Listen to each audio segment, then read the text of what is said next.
Hey, leaders and go-getters. If you're here, you're all about growth, pushing boundaries, stepping up, and making an impact. But when it comes to your career, are you leading the game or just playing along? Whether you're chasing a promotion, switching careers, or just want to stand out, it all starts with one thing: your executive summary. And guess what? We've got the Ultimate Executive Summary e-playbook, and it's 100% free.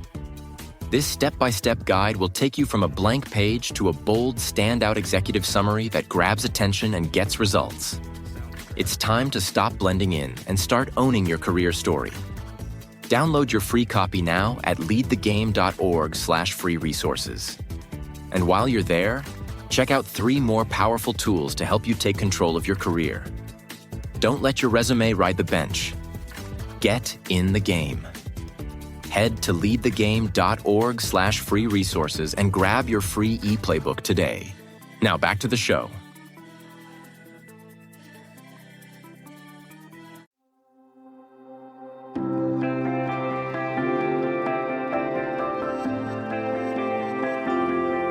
Welcome to What's on Your Bookshelf, a life and leadership podcast where we live out loud the pages of the books that are on our shelves, with your hosts, Denise Russo and Sam Powell. Hello, everyone. Welcome back. It's another episode of What's on Your Bookshelf. This is our life and leadership podcast where we're living out loud the pages of the books on our bookshelves. There's a book we've taken off of our shelf called The Obstacle is the Way by Ryan Holiday. My name is Denise Russo, and my co-host is Sam Powell. Sam, I'm looking forward to talking with you today about loving everything. Which I love. And in general, totally agree with. So yes, that and perseverance is the next thing. So we're going to love everything and we're going to persevere as we go. So I like it. And this one, the love everything that happens, starts with talking about Thomas Edison, which is again, like I'm learning a lot of history in this book that I didn't know about, but I guess that he had this whole like warehouse that completely burned down with all these inventions in it. I mean, and like, I don't have the highlighted part of, he said, it would be, it was like a $1 million loss at the time, which in today's dollars is like $23 million loss because of this fire. And Edison, through like he like called his family over and was like, look at the colors of all the chemical explosions. You'll never see a fire like this ever again. Like, had this like love of this crazy fire that was burning $23 million worth of stuff and inventions and prototypes that you could never get back. But he did the very next day, right? Like, went right back into it, right back at it. And it says Edison would marshal enough energy to make nearly $10 million in revenue that year, which would be 200 plus million today, right? So he lost $23 million worth of stuff and made $200 million after this fire, but just had this crazy, like, one, I think just love of like, hey, this thing's happening. Like, let's enjoy it. It is what it is. But just the love of, I think, the work too, to like get back into it. Maybe he's the definition of a true mad scientist, because that's got to be like, I mean, literally, friends, he lost everything. He lost all of his files. There was no computer backup. There was nobody that had the information. Like, It's terrible. So, but Ryan Holiday says that to do great things, we need to be able to endure tragedy and setbacks. And it's in the turning, it's the act of turning what we must do into what we get to do. And I've heard that quote before, where if you just change from a positive intelligence perspective of like, I have to go to work today, or you could say, I get to go to work today. Mm-hmm. And the blessing of it is like, I would challenge everyone listening to this episode to think back to what it was like the day you found out you were offered the job that you're in, if you are so lucky to have a job right now. It was probably a super exciting day. You were energized, you were encouraged, you were looking forward to it, you had great vision and plans, and you were excited about the person that you were perceiving was going to be a great manager. And then, for some, that story changes along the way. And you lose that love that you had that day when you took that job. And sometimes things don't go the way that we want, and bitterness, it comes in sometimes. And I think that that's the hardship of this. Now, some people have this ability to do this thing called amor fati, which is the love everything that happens piece. Olivia is a master at this. She takes setbacks and uses them as like comebacks. So when we in 2009, we lost our home in a major flood disaster in Atlanta. And Olivia at the time was very young. She was in second grade. And all she saw was people coming to help us. She didn't see the fact that everything we had worked really hard to have was washed away or sitting in toilet water, literally. And I remember talking with her just about the gratitude that she had for people that were coming to help us or to give us their old clothes or whatever it was. And so a few years after that, so after second grade, moving into fourth grade. So we moved to Florida. And when she got to fourth grade, she still had this love for everything. And so we were driving down the street and there was this land that was being cleared. And she was so upset, like she started sobbing. I was like, why are you upset about this land? And she said, well, I'm so mad. They're getting ready to build this movie theater on this land, but in doing so, they're going to destroy this habitat where all these birds live. And in Florida, there's this bird that lives only in Florida called a scrub jay that nests on the ground. So it was going to displace all of these birds. So I said to her, well, what are you going to do about it? And we decided that she was going to go to the city hall and tell the mayor that she thought it was a bad idea for them to tear down these trees to build this movie theater. And she made a presentation and she went. And they thought, oh, how adorable. But little did they know what was behind Olivia's tenacity to move forward because she loves everything. She turned that into an opportunity to create her own organization called Save the Earth Projects. If any of you are listening on the call and you know me and have ever donated a pair of shoes through Leave a Good Footprint, it's the result of what happened when Olivia got upset about birds when she was in the fourth grade, all because of wanting to do something that made a difference. And she had that tenacity and resilience because of what her will was and what her thought was about something that happened when she was in the second grade.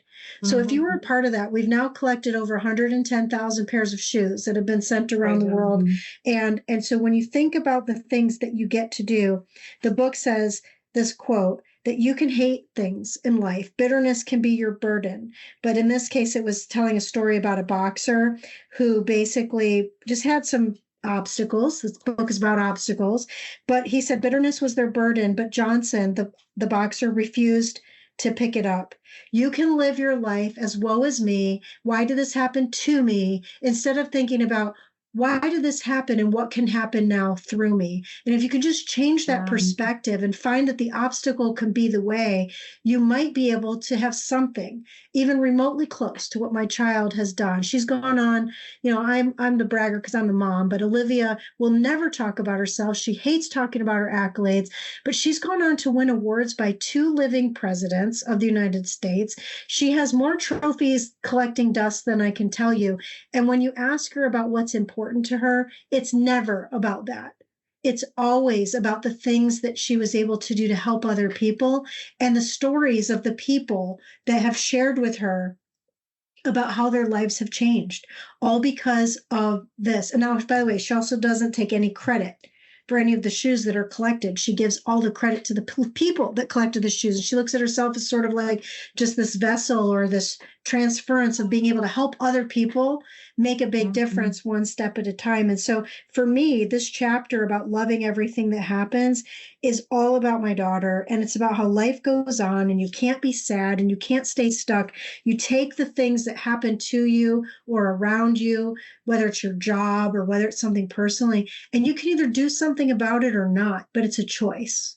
Yeah, that's definitely it. And like you said, this is that amor fati, which is a love of fate. And they say, like, this is not merely bearing what is necessary, but loving it, right? It's not it's that I get to do this, right? Like, how lucky am I? And I think this is where the practice of gratitude, especially like meditating on gratitude, like there's so much research that is such a huge indicator in like your happiness in life and the things that you do. But it really is like sitting in that gracious space of like, I get to do this. Like, Olivia, I get to be the vessel that moves all of these people to action to help us, donating these shoes to make these things happen, right? I get to be the person who does that. And so no matter what happens, it is not a burden to bear. And like you said, like, I love this boxer, right? Like, it's this joy that I get the experience of this, that I get to do it, right? Like, other people may decide to be bitter, but like, I don't have to pick that up, right? Like, I get to choose that bitterness is something I never pick up, right? And like, I think like for me, like that's something that I always am very conscious of. Like, I do not pick up bitterness. I do not pick up those things. They're not mine. I don't care about them. Like, right? Like, if you want to be bitter, you go for it. But like, that is just not how I want to choose how to live. That will not ever break that inner citadel of me in what I'm trying to do. And I think that like I've experienced this in this little tiny way recently, right? And I thought about you losing, all of your worldly possessions and that flood and things like that. But we had like a mice infestation, like not infestation, we had like a mouse come into the house. And as we were cleaning out the food that like the mouse had gotten into, because it happened in our pantry. And our pantry is weirdly shaped, so it's kind of deep, so things fall in the back and you like forget that they're there and like a whole thing. But we had a mouse. Well, as my husband was cleaning out all of the things, he found that there were these little like bugs in some of the dry goods. And so then we Googled it, we looked it up, blah, blah, blah. Point of the story is we had to throw out every single thing in our pantry, right? Which is like all of it's gone. And every time I open our pantry now, this was probably a month ago at this point, our pantry is organized. It's clean. I know every single thing that's in there. Everything is not expired. Like it's all usable. There's no waste in any of it. I've been trying to get really creative and not trying to like overbuy to like replenish. Like I had a grandmother who grew up during the like Great Depression, and she had like way too much stuff in her house all the time, right? And so like there's this little spark of joy every time I open our pantry, which is the most mundane thing you can kind of do in a day, right? Of like, oh, let's look at something. And I just like, there's this little bit of happiness injection in it and this love of this weird situation that happened, because now things are easy. Now there's no waste. And like, I've gotten creative with stuff. I used like ChatGPT to like make a recipe of just stuff that I had. I was like, well, I have these things. I think it's enough to make something. And I was like, sure enough, sure was. And there was no waste, no like, these bits that I would have thrown away or whatever. And it's like this whole new kind of outlook that makes me really happy. And it's like, and it's this little bit of experiencing this, like, I just accept fate for what it is. I love that it kind of happened, even though I could have been really bitter and mad about having to throw everything out and, just all the stuff that goes along with that. But I don't know, kind of ended up being a good thing. So you kind of had your own experience with life-changing magic of tidying up. So it comes back to that book absolutely. Again. And it does. One day we're going to do the book, right? One day we are going to do that book. One day. I'm excited to do that book because I agree with you. Like, I love going to, when you look at magazines or you go to Lowe's or Home Depot and you see how the inside of a refrigerator looks. So nice. I always think to myself, they must eat out every day because that's what my fridge looks like. And I don't think my pantry looks as good as yours does now. And so it's sort of motivating. But here's what's interesting about the way the chapter phrases it is that you didn't just tolerate adversity. It's more than that. It's about taking that thing that happened and finding some sort of joy in it. And joy isn't always happiness. So it's obviously that wasn't a happy occurrence that happened to you. But what was the opportunity and the benefit that lie in that adversity that you had? Now, granted, I'm hoping that you got rid of the mouse so that he doesn't want to come back and visit. All good. Yep. But now you've got Yeah, and I love that there's this line in this book towards the end of this chapter that says, like, don't waste a second looking back at your expectations, right? Like, I didn't expect to have to clean everything out. Like, you didn't expect to lose everything, Yeah.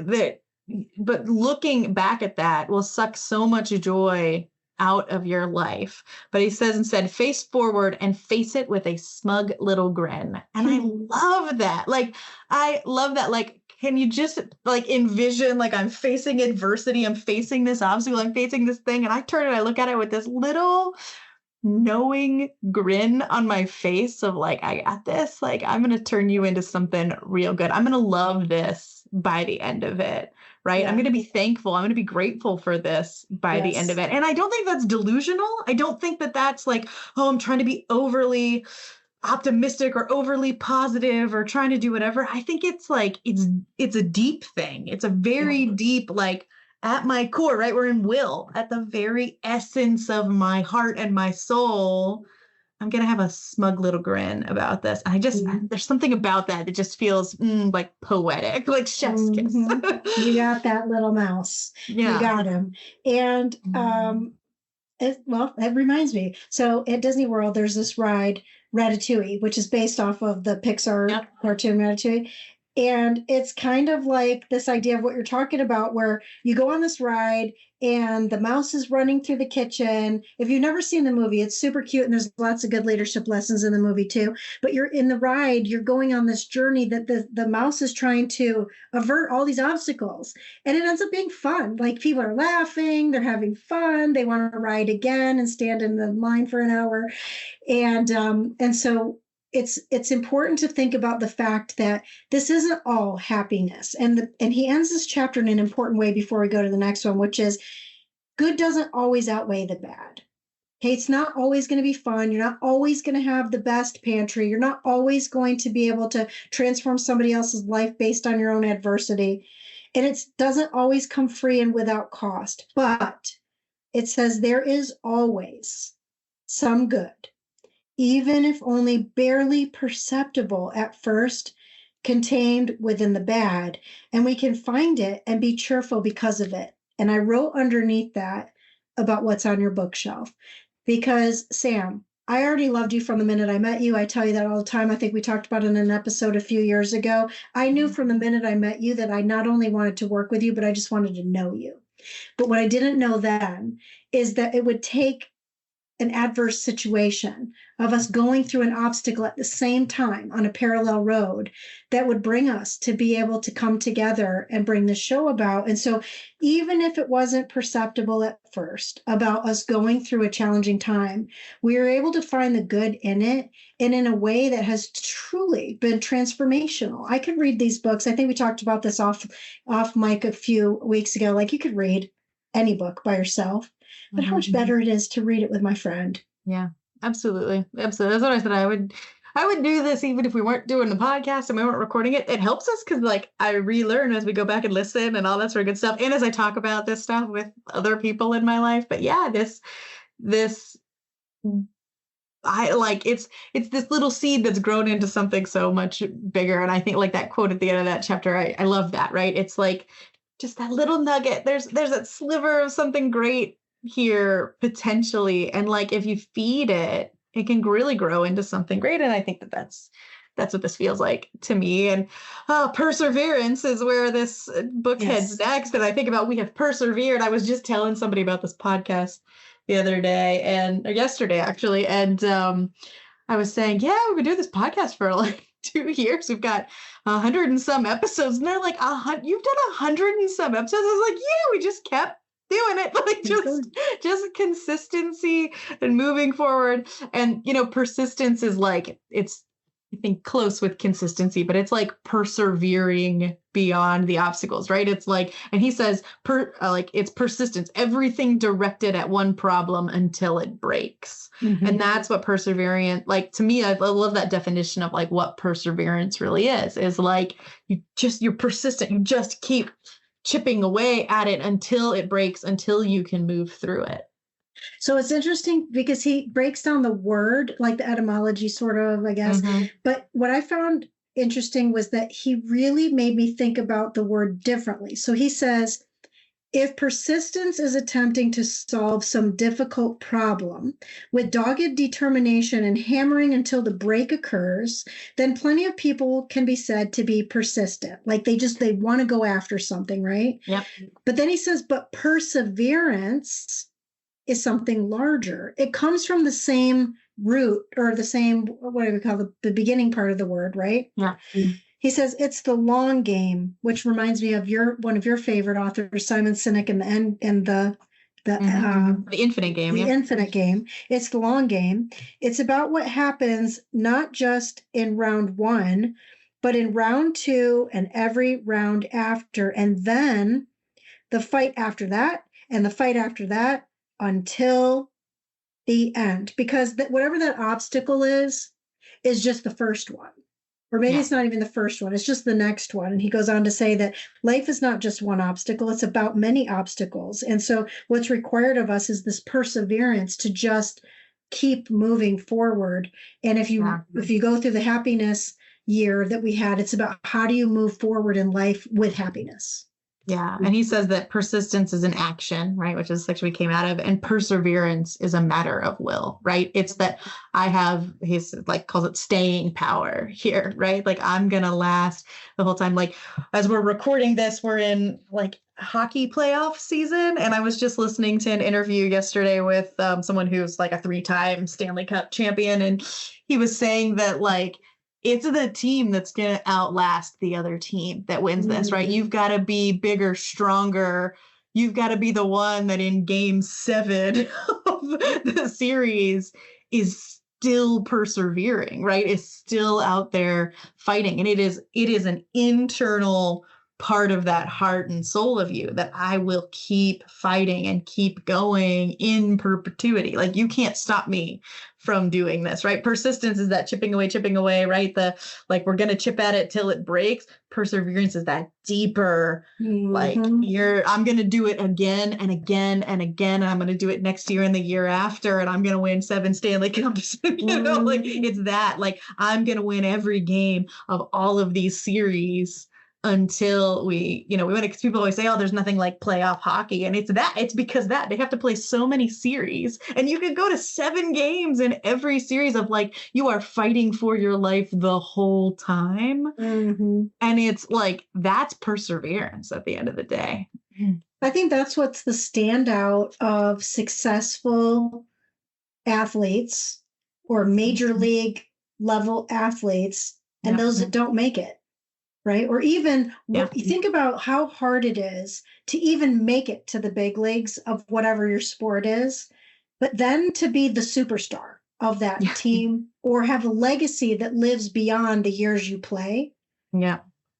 Perseverance is what gets you there, right? It's again, that will and the drive that keeps you going and keeps you moving even when things are difficult. And there's certain teams that are just good at it.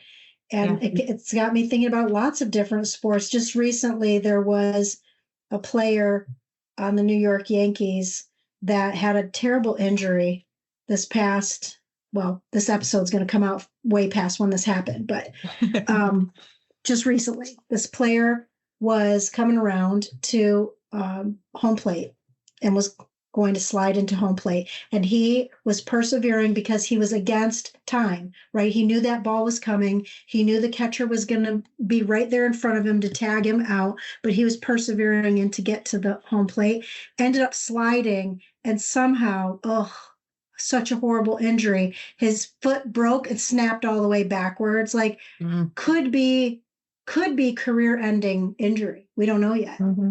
But he didn't think about that when he was running, like, well, what if I break my leg? What if I get out? What if the player tags me? What if I run out of steam? He didn't think that. He thought, I'm going to make it, and I'm going to get this point, and I'm going to do what's best for the team, even if it means that he ended up having an obstacle that could be, could ruin his career. Yeah, absolutely. And I think it's the long game, right? It's that I'm going to push as I need to push. And like you said, with like Simon Sinek's like infinite game, like no know what you're going for in the end, right? Like, I'm going to push in this play of this game to get to the championship this year and next year and the one after that, right? So that I have a legacy and, like all of these things. Like, you think about this like as an in perpetuity type of, like part of who you are, right? It's not even action. It is that it's in your spirit, in your soul of like, I am someone who, like you said, that the odds of you becoming a professional athlete are practically nothing, right? And the people who have gotten there are people, like that is one thing they absolutely all have in common is perseverance, right? They've had to put in more hours than everybody else, right? Just like, and that's just how the math works out of, playing at that kind of an elite level. And I think about that in like our life, right? Like in your entire life in this infinite game, the point of the game is to stay in the game. And to stay in the game, you've got to persevere through everything that happens. And, he says towards the end of this chapter, right? Like, that's on you. No one else is to blame when you throw in the towel.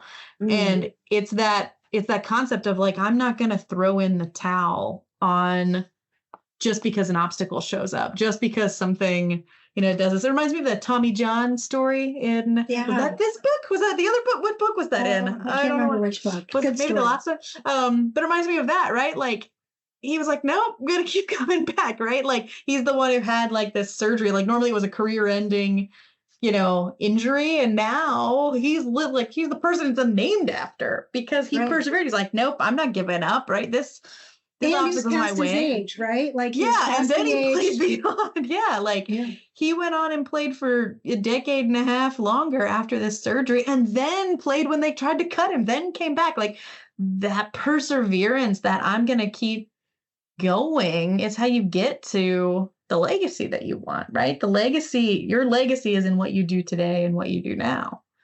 That kind of makes me think about, again, we could probably list all kinds of athletes, but I have to think about Heisman Trophy winner Tim Tebow. That guy should have been playing in some sort of professional team for more than a season.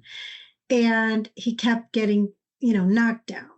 And then ended up being able to play professional baseball and then got cut from that team and just continuously persevered. But here's the thing about him that makes him different than an average athlete is attitude. And you'll see this in a couple other superstar athletes as well, that it's about their mentality, their attitude, their will, their perseverance, their knowing that the obstacle truly is the way and that life is bigger than the game. Like, you're in the game, but that life is bigger than the game. And so I love how Ryan Holiday ended this chapter. He says, we can go around or under or backward.